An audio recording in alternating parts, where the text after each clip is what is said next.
Cinghiali, immondizia, busche esplodono, traffico e corruzione. Questi sono i problemi principali della capitale che da anni perseguitano i romani. L'amministrazione attuale del sindaco di centrosinistra e ex ministro Roberto Gualtieri sembra non avere delle risposte concrete e molti puntano il dito sulle giunte precedenti, in particolare quella della prima donna al Campidoglio, la pentastellata Virginia Raggi. Lo scopo di questo video è analizzare i punti cruciali del mandato della sindaca più giovane della città eterna e capire se, come dicono quasi tutti i giornali e commentatori, è veramente tutta colpa sua. Risposta breve? No, solo perché le cose sono sempre più complicate di quello che sembrano, ma Raggi è stata una buona sindaca?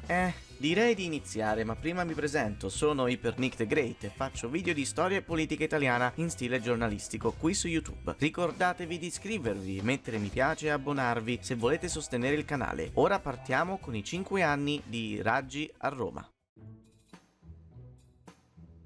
Virginia Raggi entra nelle istituzioni nel 2013 come consigliera comunale del Movimento 5 Stelle quando Ignazio Marino era sindaco. Il suo mandato finì in anticipo quando nel tardo 2015 26 consiglieri, Raggi inclusa, si dimisero costringendo il comune al commissariamento. Il motivo di questa mozione furono le accuse di truffa nei confronti del sindaco, sospettato di aver usato i fondi pubblici per pagare gli stipendi dei dipendenti di una onlus chiamata Imagine. Marino di sé per sé ha una storia interessante come sindaco, politico e medico veterinario, ma non posso approfondire più di tanto per una questione di tempo. Quello che vi serve sapere è che già prima di questa faccenda Marino stava affrontando non pochi problemi con la gestione dei rifiuti, inquinamento e bilanci in rosso, quindi questa accusa fu la goccia che fece traboccare il vaso. 5 anni dopo la Corte di Cassazione dichiarerà che il fatto non sussiste. A partire dall'inizio degli anni 2000 stava diventando sempre più evidente che Roma stava diventando ingovernabile e quando i romani tornarono alle urne nel 2016, in tantissimi votarono per Raggi, che al ballottaggio contro Roberto Giachetti raccimolò i voti anche della destra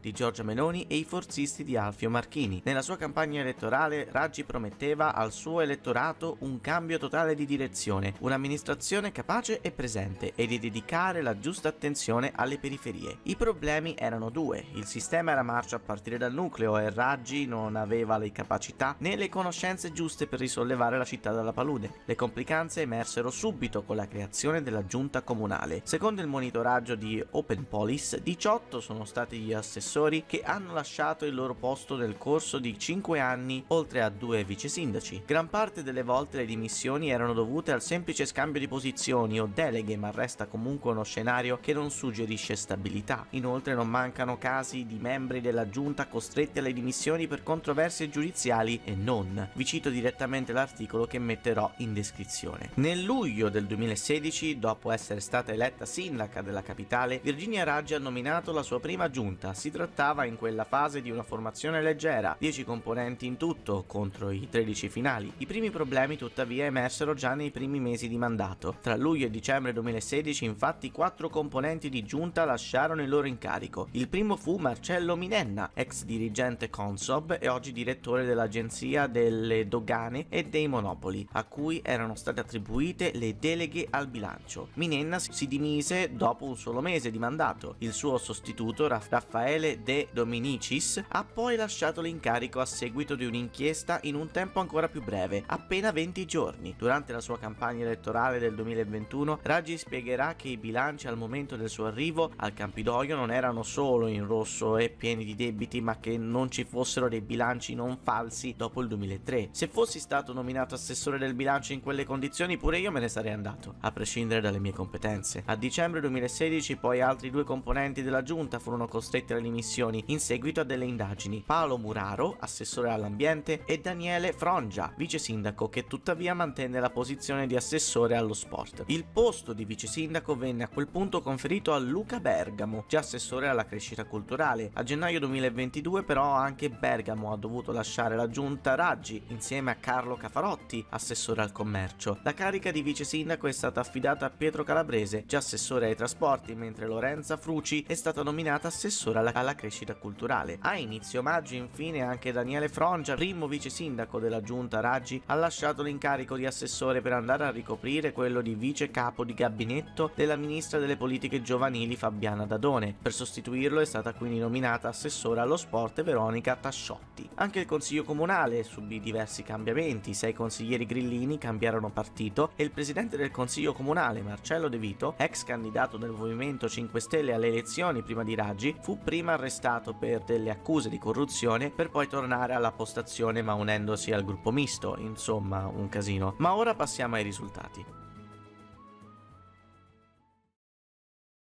È da irresponsabili dire sì a questa candidatura. La prima grande controversia della giunta Raggi fu la decisione di ritirare la candidatura della città alle Olimpiadi del 2024, che secondo molti esperti la città avrebbe probabilmente vinto. Le motivazioni dietro questa decisione c'erano e non erano neanche particolarmente irragionevoli. Secondo la sindaca, investire in questo grande evento avrebbe comportato un rischio immenso e un aumento del debito che i bilanci cittadini non potevano sostenere. C'era anche da mettere in conto il problema traffico che rendeva la capitale incapace di gestire tale afflusso improvviso di turisti tutto d'un colpo. Dal canto opposto il presidente del CONI, Giovanni Magalò, si lamentò della mancanza di confronto tra il Campidoglio e il mondo dello sport. In particolare Raggi marinava gli incontri programmati ed era chiusa ai compromessi. In seguito emersero varie ricerche sui tanti possibili incentivi economici che avrebbero potuto portare le Olimpiadi in città. Non solo i costi comunali sarebbero stati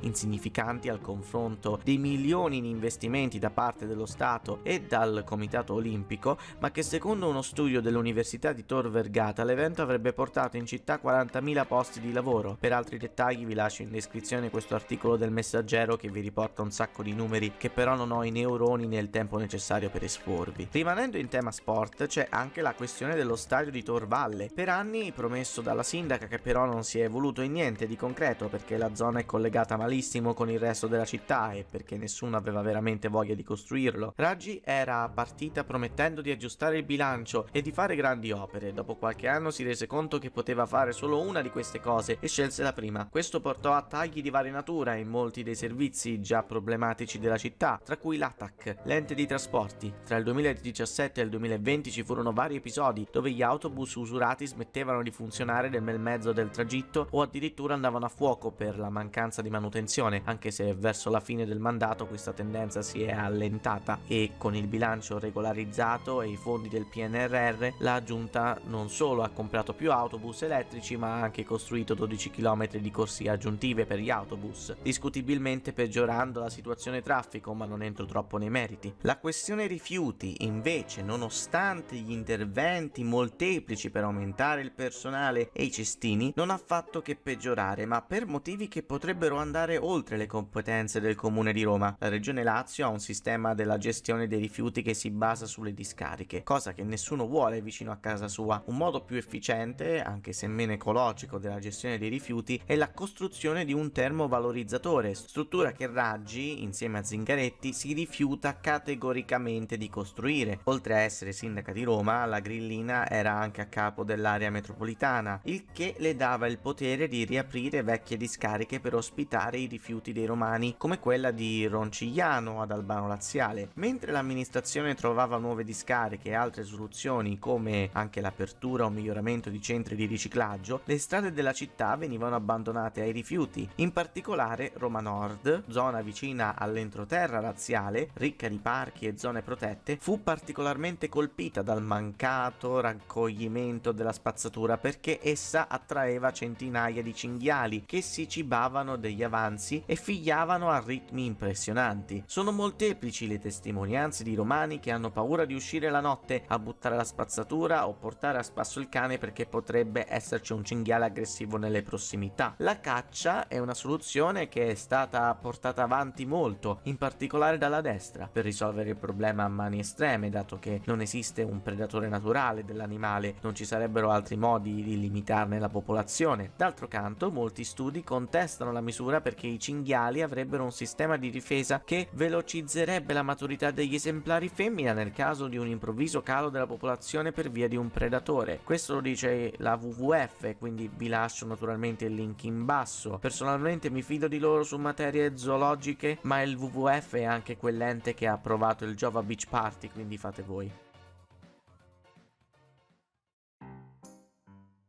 Ok, ci siamo quasi. Volevo concludere il video parlando di sfratti. Da diversi anni questo palazzone in via Napoleone III è occupato da un gruppo neofascista chiamato Casa Pound. Magari ne parlerò nella mia serie sul post-fascismo, ma non ne sono ancora troppo sicuro. Intanto andatevela a vedere perché ne vado molto fiero. Fra qualche settimana esce l'episodio sulla segreteria di Almirante e non vedo l'ora di lavorarci, ma torniamo a Raggi. Nel corso degli anni la sindaca Grillina ha sempre detto di voler sgomberare il posto, ma per un motivo o un altro questa cosa non è mai successa. L'intento sarebbe quello di costruire alloggi per i migranti nella struttura, che è comunque molto grande e spaziosa, ma i fascisti si rifiutano di dialogare e hanno occupato l'immobile illegalmente. Durante la sua amministrazione Raggi aveva più volte invocato lo sgombero. Vi cito un articolo di Roma Today. L'edificio era stato inserito anche in un elenco di edifici che, per la prefettura di Roma, andavano liberati. A 16 dei suoi abitanti era stato notificato l'avvio delle indagini per occupazione abusiva ed era stato anche disposto il sequestro dello stabile, iniziative che avevano lasciato presagire un imminente sgombero, operazione che però nel rimpallo di competenze tra i vari livelli dell'amministrazione non è mai stato eseguito. Lo scorso anno c'è stato anche un caso giudiziario e la miseria, ma alcuni sgomberi ci sono stati, per lo più proprietà dei Casa Monica, un gruppo mafioso nella capitale che per un periodo ha minacciato la Raggi tanto che ha cominciato a girare con la scorta. Potete pensare tutto quello che volete su di lei, ma questa cosa merita il nostro rispetto o almeno solidarietà. La lotta alla mafia va sempre presa seriamente. Per concludere vorrei parlarvi del bilancio. Virginia Raggi ha detto di aver messo il bilancio in pari e nel corso del suo mandato ha preso misure che possono essere descritte come austerity, tipo quella volta che voleva prendere le monete della Fontana di Trevi per metterle nei fondi comunali. La Corte di Cassazione tutto sommato ha dato l'ok ai fondi, anche se mancano delle dichiarazioni. Ecco un link per approfondire. Bene, penso di aver detto tutto quello che c'era di rilevante sul mandato di Raggi al comune di Roma. Voi che ne pensate? Raggi si meritava un secondo mandato oppure è stata lei la causa di tutti i problemi della città? Secondo me è partita troppo ottimista e non ha raggiunto le aspettative dei romani. Governare un luogo con una storia millenaria e 3 milioni di persone non è facile e penso che l'approccio sia stato troppo ingenuo, ma non penso sia una pessima politica, solo un sindaco mediocre. Oggi Gualtieri sembra essere ai livelli simili, ma nessuno aveva grandi aspettative a prescindere, quindi tutto sommato potrebbe essere ricordato come un sindaco decente alla fine dei suoi 5 anni di mandato. Il sindaco attuale sembra essere favorevole a un termovalorizzatore, quindi se tutto va bene potrà vantarsi di aver risolto la questione rifiuti al costo della qualità dell'aria. Staremo a vedere. Grazie per aver guardato. Voi che ne pensate di Virginia Raggi? Fatemi sapere nei commenti qui sotto. Iscrivetevi se volete vedere più video come questo e diventate membri per sostenermi più direttamente. In basso c'è anche il link per il canale Discord e il Redbubble per la merch. Ci sentiamo alla prossima.